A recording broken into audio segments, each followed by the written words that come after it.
I'm Goldene Medina and you're watching Joburg Today. Hello and a warm welcome to Joburg Today. I am Nashina Mohammed. It is great to have you with us.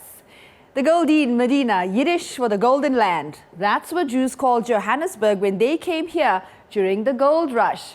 This week, Africa's largest Jewish community finally got the chance to see the Goldene Medina, celebrating 175 years of Jewish life in South Africa exhibition here in their hometown, Johannesburg. That was amazing. There were 2,000 people there this night. Nikki, look! And there's my sister and my girls. To see myself in the exhibition actually made the exhibition even more meaningful, because it's not only about our past, it's about our present and about our future too. My children are in the picture, so are many other children. At this celebration of Mandela's birthday, my mom hadn't stood up for many months, and she actually managed to stand up to shake Mandela's hand. I don't recognize anyone yet. Maybe I'll find a picture of myself or my family over the years, which would be quite exciting. It's an exhibition that has soul. It's not a dry exhibition with facts and figures. It's one that tells stories, and real stories of families that have been living in South Africa for 175 years. This exhibition came to be as a South African Jewish Museum project to celebrate the local Jewish story in a different manner.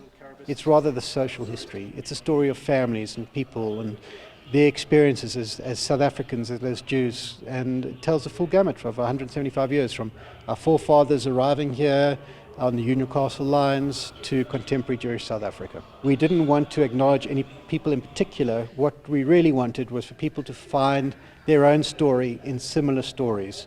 So all the content was taken from unpublished memoirs, from social media, old out-of-print books.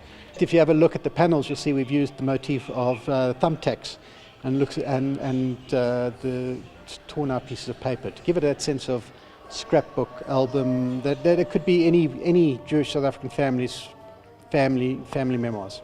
Extremely popular last year in Cape Town, the home of the South African Jewish Museum, a plan had to be made to bring it to the north. And it's so important that the area where the majority of South African Jews live, and that's in Gauteng, in fact 3/4 of South African Jewry live in Gauteng, we needed to celebrate here as well, and we needed our community in Johannesburg and Pretoria also to have the opportunity to view this wonderful exhibition. For me, one of the amazing things to me about Johannesburg, and particularly Johannesburg Jewry, is that Joburg, along with San Francisco, is one of the only cities in the world where there was a Jewish community at the founding of the city. And fittingly, the mayor opened the exhibition. Tonight, as we celebrate the 175th year of Jewish settlement in South Africa, we must also pay tribute to the men and women who gave their lives so that someone of my race could stand and address you all today as the executive mayor of the city of Johannesburg. And of course, there is an uniquely Johannesburg anecdote. So Mandela was always very punctual, and he was late for this event because there was the Joburg thunderstorms and his helicopter couldn't get there. So when he eventually took the podium, he apologized to everybody and he said, if you have any problems with why the heavens delayed me, ask my rabbi, referring to Cyril Harris. To which Bishop Peter Story, who happened to be there as well because it was an intercultural or interreligious event, turned to the rabbi and I said, I'm glad he's blaming you and not me. It's these type of little small anecdotes which makes this exhibition so entertaining and enjoyable. I would like every visitor to go back to their own background. Where did they come from? Where did their grandparents come from? What stories, family stories they have? Because this exhibition, of course, doesn't give names, it just gives stories.